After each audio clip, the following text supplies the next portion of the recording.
சாதாரணமாக சத்சங்கம் பகவானுடைய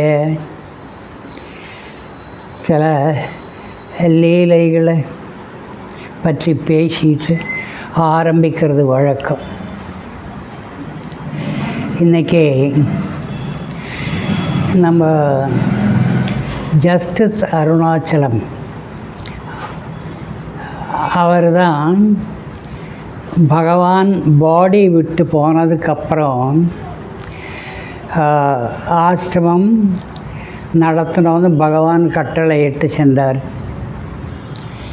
பகவானுடைய சக்ஸஸரை அப்பாயிண்ட் பண்ணிட்டு போனார்.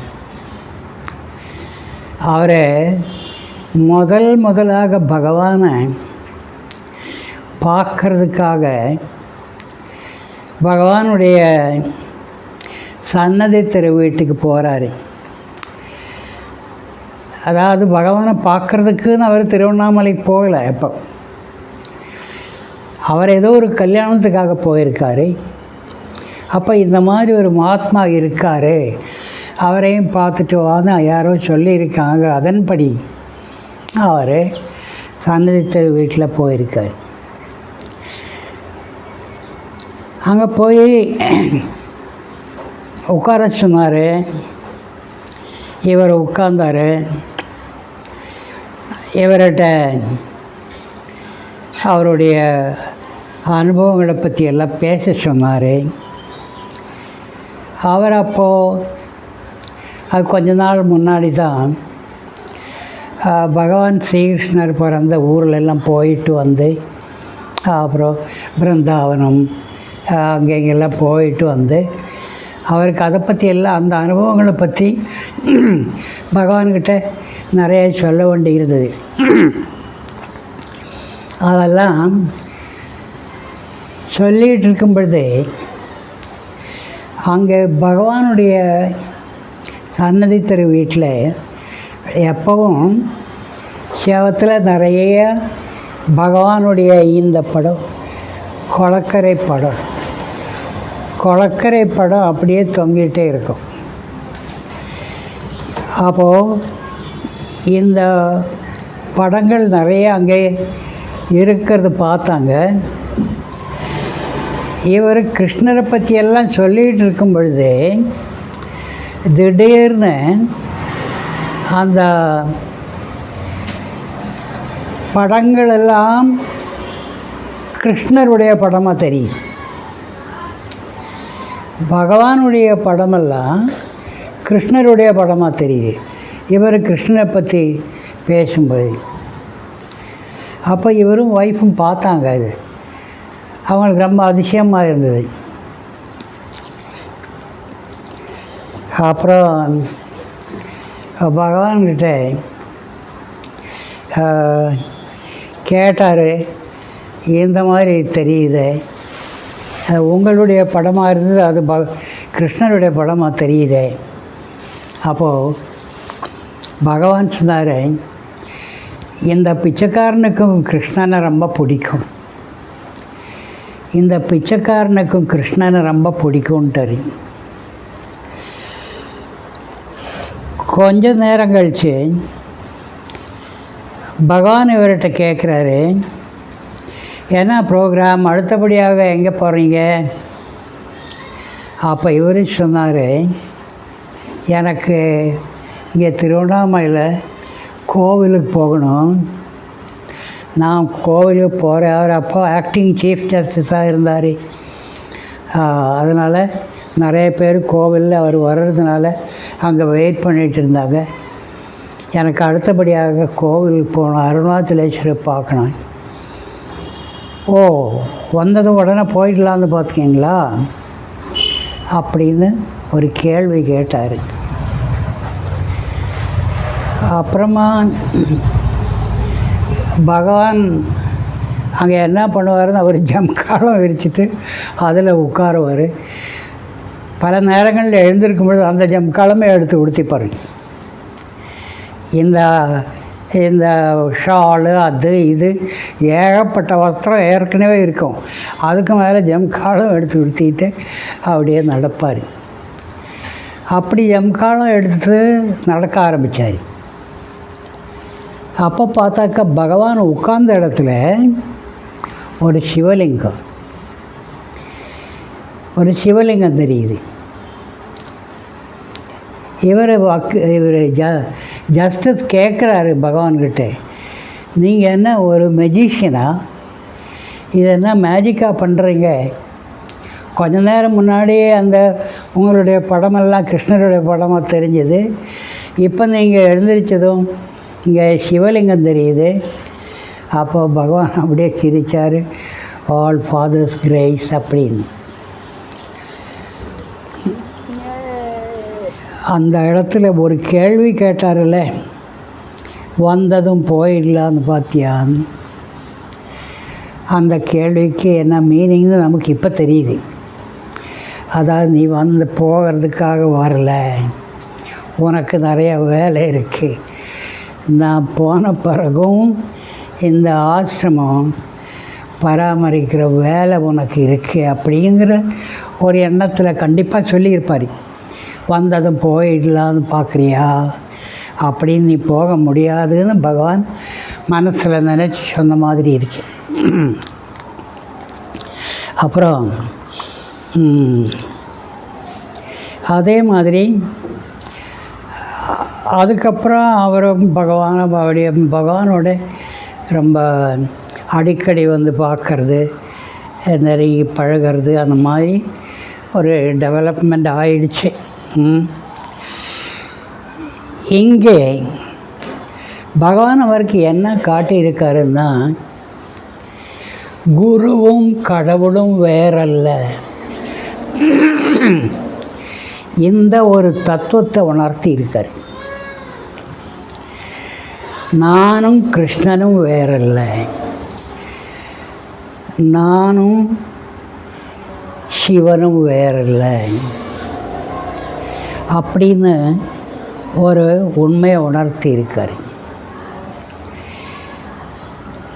இப்போ இந்த மாதத்தை சரணாகதி இருக்குல்ல, அதில் டாக்டர் ராமசுப்ரமணியம் அப்படின்னு ஒருத்தர் ஒரு சின்ன கட்டுரை எழுதியிருக்கார். அது ஆங்கிலத்தில் ஆனதுனால பெரும்பாலும் நீங்கள் படிச்சிருக்க மாட்டீங்க, அதனால் நான் இன்னைக்கு சொல்லலான்னு பார்த்தேன். அவர்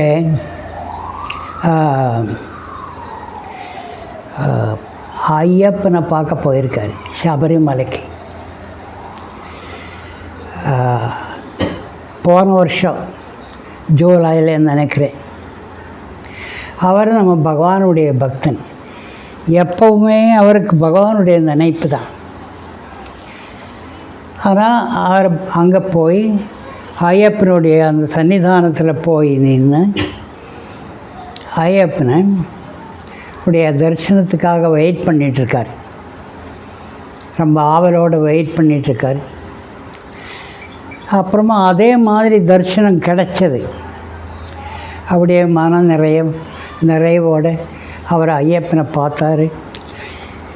அப்புறம் கொஞ்ச நேரத்துக்கு கொஞ்சம் நடை அடைச்சி மறுபடியும் அதை திறப்பாங்கள்ல, அந்த நேரத்தில் அவர் அப்படியே இந்த மறுபடியும் அந்த இதில் இருந்த மனசை இந்த உலகத்துக்கு கொண்டு வந்து பகவானை பற்றி நினச்சார். நான் இங்கே வந்திருக்கேன், இங்கே என்னை கொண்டு வந்திருக்கிறதும் பகவான் தான் அப்படின்னு பகவானை பற்றி நினச்சார். மறுபடியும் அதெல்லாம் ஓப்பன் பண்ணி அடுத்த வாட்டி ஐயப்பனுடைய தரிசனம் கிடைக்கும் பொழுது ஒரு பச்சை தலப்பாகை, தாடி, இதோடு ஐயப்பனுடைய தரிசனம் கிடைக்கிது. அதாவது பகவான் ஐயப்பனாக தரிசனம் கொடுத்தார் அவருக்கு. இதை பற்றி இந்த சரணாகதத்தில் எழுதியிருக்கு. அப்போ அவருக்கும் என்ன நிரூபித்து காட்டியிருக்காருன்னு, நானும் ஐயப்பனும் ஒன்றே தான்.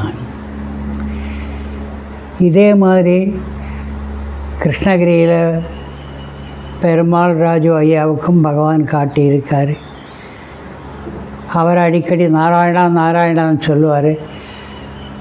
திருப்பதி வெங்கடேஸ்வரனுடைய பக்தன், பகவானுடைய பக்தனும் கூட. திருப்பதிக்கு போகும்பொழுது அவருடைய வழக்கம் என்னென்னா, இங்கே வந்து பகவானை பார்த்துட்டு போகிறது தான் வழக்கம். ஒரு வாட்டி போகும்பொழுது பகவான் ஒரு இது எல்லாருக்கும் தெரிஞ்சது தான்.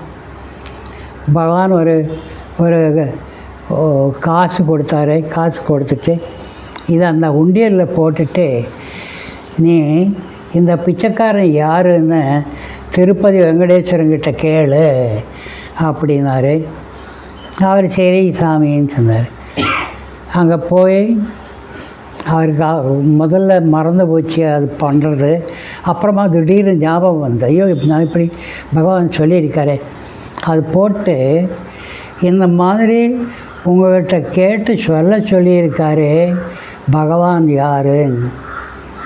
அப்போது ஒரு அசரீரி ஆகாயத்தில் இருந்து ஒரு சத்தம் வருது, நேனுத்தா நேனுத்தா நேனுத்தா. அதாவது அது இவருடைய தாய்மொழி, பெருமாள் ராஜு ஐயாவோட தாய்மொழி தெலுங்கு.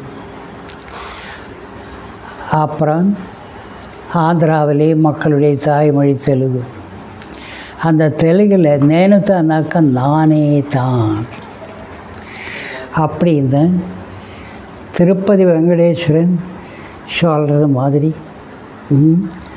அதாவது அந்த பிச்சைக்காரன் நானே தான். இதில் இருந்தெல்லாம் நமக்கு என்ன தெரியுதுன்னா, கடவுளும் குருநாதனும், அதாவது நான் சொல்கிறது ஞானம் பெற்ற குருநாதன். குருமார்கள் பலவிதமான குருமார்கள் இருக்காங்க.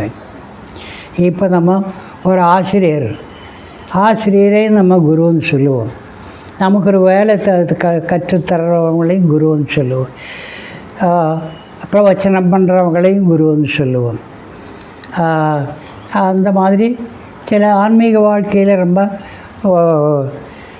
ரொம்ப தீவிரமாக நடத்துகிறவங்களையும் குருன்னு சொல்லுவோம்.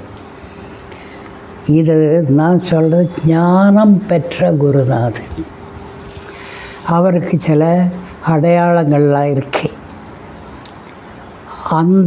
அப்படிப்பட்ட ஒரு குருநாதன் கடவுளும் வேறல்ல. அவங்க நாங்கள் ஒன்றே தான் பல நேரங்களில் அவங்க நிரூபித்து காட்டியிருக்காங்க. அவங்க சொல்கிறதில்லை. எனக்கு நம்மளுடைய புத்திக்கு அது விளங்காது.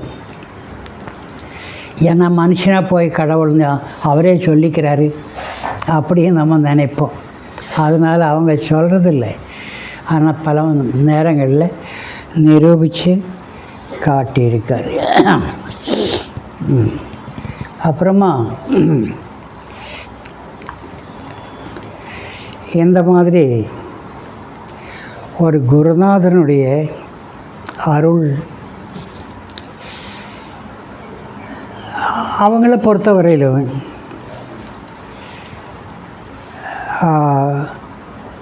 அவருடைய பாடி விட்டு போன பிறகு அவங்க இங்கே இல்லை அப்படின்னு நம்ம நினைக்கக்கூடாது.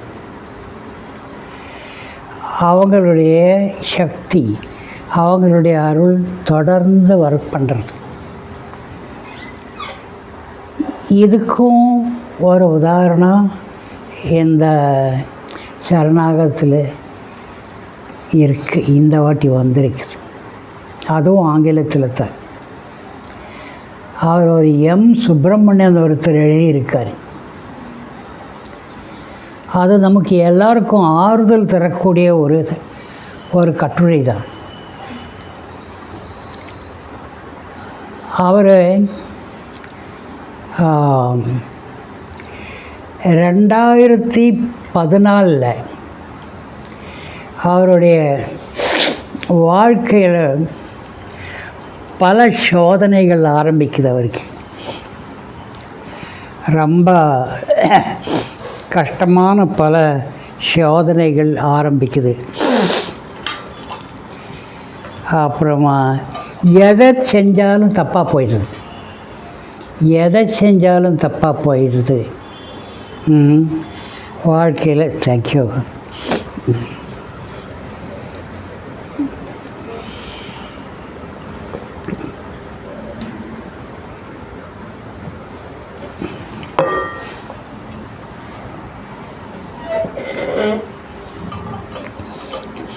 என்ன பண்ணுறது அப்படின்னு நினச்சிட்ருக்காரு. அப்புறம்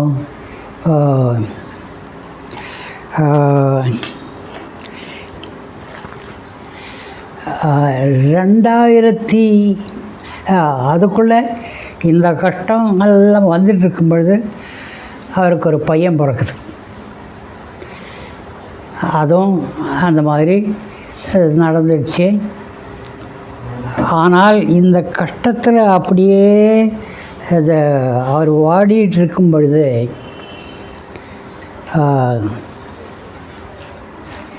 2020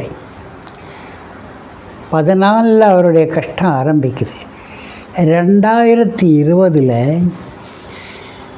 நம்ம எழுத்தாளர் பாலகுமரன் அவருடைய இந்த யூடியூப்பில் ஒரு ப்ரோக்ராம் பார்க்குறாரு. எழுத்தாளர் பாலகுமரனுடைய ஒரு ப்ரோக்ராம் யூடியூப்பில் பார்க்குறாரு. அதில் பகவானுடைய படம் இருந்தது. அதை பார்த்ததும் அவருக்கு எந்த விதமான சந்தேகமும் இல்லை, இதுதான் என்னுடைய குரு அப்படிங்கிற ஒரு எண்ணம் வந்துடுச்சு. அதிலேருந்து அவர் சொல்கிறார், எனக்கு ஒரு சபலமோ ஒன்றும் கிடையாது, நான் என் குருவை பார்த்தாச்சு அப்படிங்கிற ஒரு எண்ணம் அவருக்கு, ஒரு பலமான ஒரு எண்ணம் அவருக்கு வந்துடுச்சு.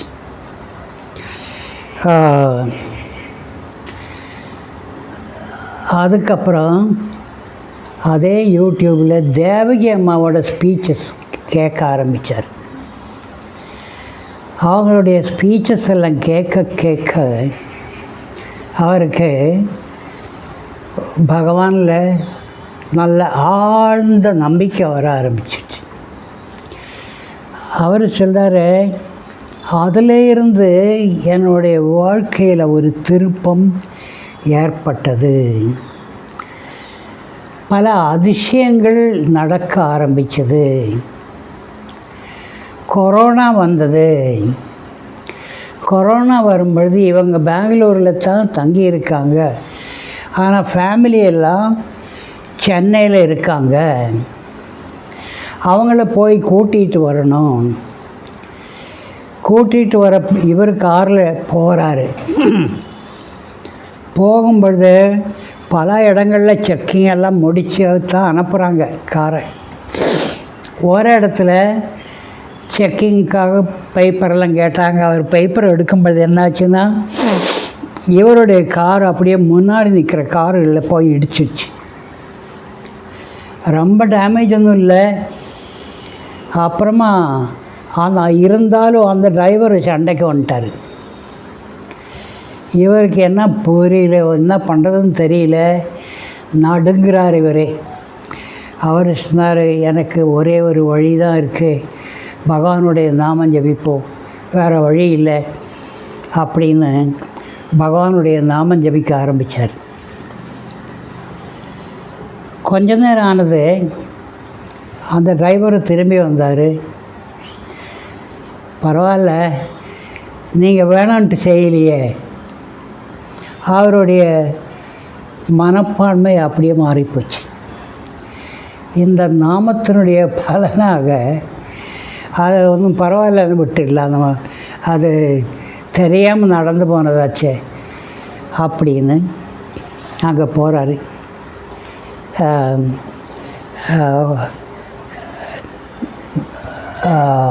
சென்னைக்கு போய் அவங்களெல்லாம் கூட்டி பெங்களூருக்கு வரார். ஹொசூரில் பயங்கரமான டிராஃபிக் ஜாம்.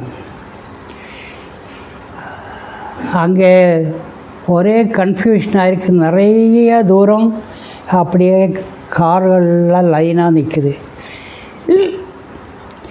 எப்படி நான் இப்போ ஊருக்கு போகிறது, திருப்பி போகிறது அப்படின்னு அவர் நினச்சிட்டு அங்கேயே நின்னார். எனக்கு என்ன வழி, பின்னாடியும் போக முடியாது, முன்னாடியும் போக முடியாது. ஏகப்பட்ட காருங்க ஒசூர் செக் போஸ்ட்டில் நிற்குது. இவர் சொல்ல, எனக்கு தெரிஞ்ச ஒரே ஒரு வழி தான் இருக்குது, பகவானுடைய நாமத்தை ஜபிப்போம். பகவானுடைய நாமத்தை ஜபிக்க ஆரம்பித்தார். கொஞ்சம் நேரம் ஆனதும் போலீஸ் ஆஃபீஸருங்க சில பேர் வந்தாங்க இவர்கிட்ட. வந்து இவருடைய காரெல்லாம் பார்த்துட்டு அவங்க என்ன நினச்சாங்கன்னு தெரியல, இவருடைய காரை மட்டும் முன்னாடி விட்டாங்க. அவர் சொல்கிறாரு, இதெல்லாம் எனக்கு எக்ஸ்பிளைன் பண்ண முடியாது, விளக்க முடியாது. என்னுடைய காரு அந்த நாமத்தின் பலனாக என்னுடைய கார் அப்படியே போங்கோ அப்படின்னு சொல்லி அந்த ஆஃபீஸருங்க வந்து என் கார் திருப்பி பார்த்தாக்கா வேறு கார் இல்லை, என் காரு மட்டும்தான் வந்திருக்கு, போயிட்டுருக்குது. அப்படியே அவர் பெங்களூருக்கு போய் சேர்ந்தார். அப்புறமா கொஞ்ச நாள் கழித்து அவருக்கு ஒரு லேண்டு விற்கிறதுக்கு ஒரு பிரச்சனை இருந்தது. அந்த பிரச்சனைக்கும் இவர் இதே ஜபந்தான் பண்ணார். அதுவும் சுமூகமாக முடிஞ்சிடுச்சு. அவர் சொல்கிறார், இப்போது பகவானுடைய நாமம் ஜபிக்காமல் ஒரு நாள் கூட தாண்டதில்லை. நிரந்தரமாக நம்ம பகவானுடைய நாமத்திலே தான் இருக்கேன். இதில் நம்ம கவனிக்க வேண்டிய சமாச்சாரம் என்னென்னா, குருநாதன் சரீரத்தில் இல்லை, நான் பார்க்க முடியல அப்படிங்கிற வருத்தம் நமக்கு வேண்டாம். அடிக்கடி நான் சொல்லுவேன், பல பேர் சொல்லுவாங்க, நான் பார்க்க முடியலையே. தேவையில்லை, அவர் அதே மாதிரி இப்போ இருக்கார். இதில் இருந்து நமக்கு அதுதான் தெளிவாக தெரியுது. பகவான் 2001 பாடி சரீரம் விட்டு போனார். இது 2014 தான் இவருக்கு இந்த தொடர்பு வருது. 2020 14 அவருடைய பிரச்சனை ஆரம்பிக்கிறது. 2020 தான் அவருக்கு இந்த தொடர்பு ஆரம்பிக்குது. அப்போது நம்ம எப்போ, அதுவும் இல்லாமல் நாமத்தினுடைய பலன் அதுவும் இங்கே தென்னந்தெளிவாக நமக்கு தெரியுது. டிராஃபிக்கில் அப்படியே நிற்கும் பொழுது இந்த நம்ம குமார் சொன்னேன்ல, குமார் ஒரு தரம், குமார் பாபு ஊருக்கு போகும்பொழுது ராத்திரி ஃபேமிலியோடு போயிட்டுருக்காரு. ஏதோ ஒரு ஊரில் 2 மணிக்கு என்னமோ டயர் பங்க்சர் ஆகிடுச்சு. எல்லோரும் என்ன பண்ணுறது அப்படின்னு இறங்கி அங்கே போகலாம் இங்கே போகலான்னு சொல்லும் பொழுது குமார் சொன்னார், அவர் மட்டும் இறங்கினார், கொஞ்சம் இருங்கோ அப்படின்னு சொன்னார். அவர் இறங்கி நாமம் ஜபிச்சார். பகவானுடைய நாமம் ஜபித்ததும் ஒருத்தர் மோட்டர் சைக்கிளில் வர்றாரு. மோட்டர் சைக்கிளில் வந்து போகிறாரு. போனவர் திரும்பி வராரு. திரும்பி வந்து என்னாச்சுன்னு கேட்குறாரு. இந்த மாதிரி இருக்கே. ஓஹோ அப்படியா, பங்க்சர் ஆகிடுச்சா? நான் இங்கே சமீபத்தில் ஒரு வல்கனைசிங் இடம் இருக்குது, அந்த இடத்துல நான் கூட்டிகிட்டு போகிறேன்னு அவருடைய பிலியனில் இந்த டயரு எடுத்து குமாரை கூட்டிகிட்டு போய் அதெல்லாம் சரி பண்ணி திருப்பி கொண்டு வந்து விட்டார் அந்த இடத்துல. அப்புறம் போகிறாரு. குமார் அவருடைய பேர் கேட்டார். அண்ணாமலைங்கிறார். உங்கள் பேர் என்னன்னு கேட்டார். அவர் அண்ணாமலைன்னு சொல்லிட்டு போகிறாரு.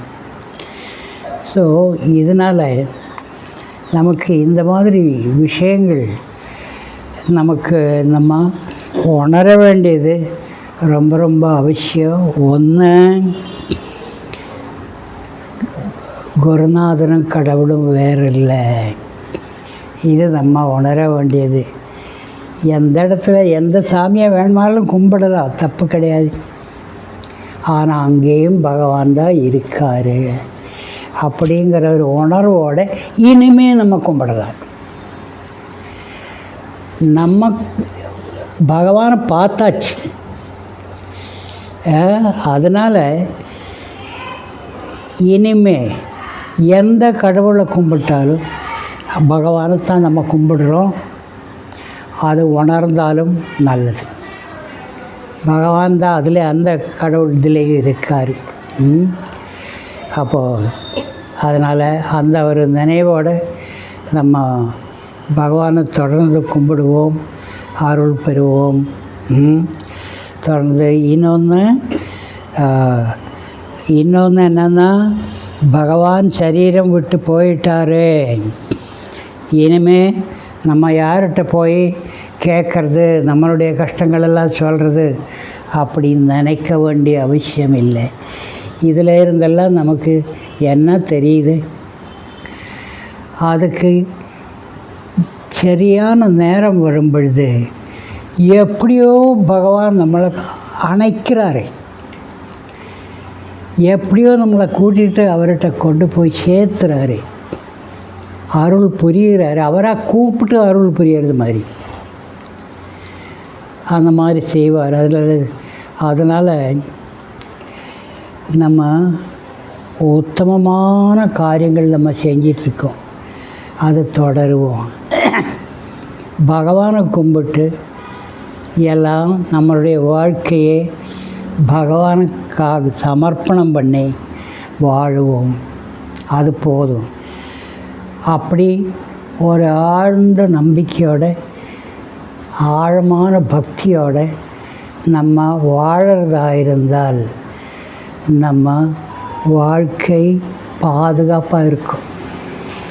அதில் எந்த விதமான சந்தேகமும் இல்லை. பல்வேறு பக்தர்களுக்கு நடக்கிறத நம்ம பார்க்கும்பொழுது இந்த மாதிரி விஷயங்கள் நமக்கு தென்னந்தெளிவாக தெரியுது. அதனால் பகவான் தந்த நாமத்தை நம்ம அது எப்படி அதை ஜெபிக்கணுமோ அப்படி ஜெபிச்சு முன்னேறுவோம். பகவானுடைய அருள் நம்ம கூடயே இருக்குது, அதில் எந்த விதமான சந்தேகமும் இல்லை. தொடர்ந்து அப்படியே நம்மளை வாழ்க்கையை நடத்தி கொண்டு போகிறதுக்கு அருள் புரிய வேண்டும் பகவானே. எங்களுக்கு நீங்கள் மட்டும்தான் இருக்கும் அப்படிங்கிற ஒரு பிரார்த்தனையோடு, அதாவது எந்த விதமான உதவி செய்ய வேண்டியது புரிஞ்சிக்க முடியாத சர்வசாதாரணமான விஷயமாக இருந்தாலும் செய்வார். வீட்டில் ஒரு சின்ன பிரச்சனையாக இருந்தால் அதையும் செய்வார். நாட்டில் ஒரு பிரச்சனையாக இருந்தால் அதையும் செய்வார். பெரிய பிரச்சனை முதலிருந்து சின்ன சின்ன பிரச்சனைகள் வரையிலும், அதாவது அவருடைய அருளினுடைய ஒரு விசாலமான ஒரு போக்கு, அது நமக்கு பாவனை பண்ண முடியாத அளவுக்கு இருக்குது. சின்ன விஷயத்திலிருந்து ரொம்ப பெரிய விஷயம் கூட அவங்களால பகவானால் சால்வ் பண்ண முடியும். ஆனால் அது நம்ம பகவான்கிட்ட விட்டுடணும். நம்ம அதுக்கு ஒரு நிபந்தனையோ இது வைக்கக்கூடாது. நான் நினச்சபடி நீங்கள் செய்யணும்னு இருக்கக்கூடாது. அவர்கிட்ட விட்டுடணும். அவருக்குன்னு சில டைம் இருக்குது, அவருக்குன்னு சில வழிகள் இருக்குது. அப்படி அவர் செஞ்சு தருவார். அது வரையில் நம்ம பொறுமையோடு இருக்கணும். எல்லாருக்கும் நல்லது நடக்கட்டும். மேலும் மேலும் பகவானுடைய அருள் வந்து குமியட்டும் அப்படின்னு உள்ள பிரார்த்தனையோடு இன்றைக்கி நம்முடைய சத்சங்கம் முடிவுக்கு கொண்டு வருவோம். புஷ்பா இன்றைக்கி ஆர்த்தி அடை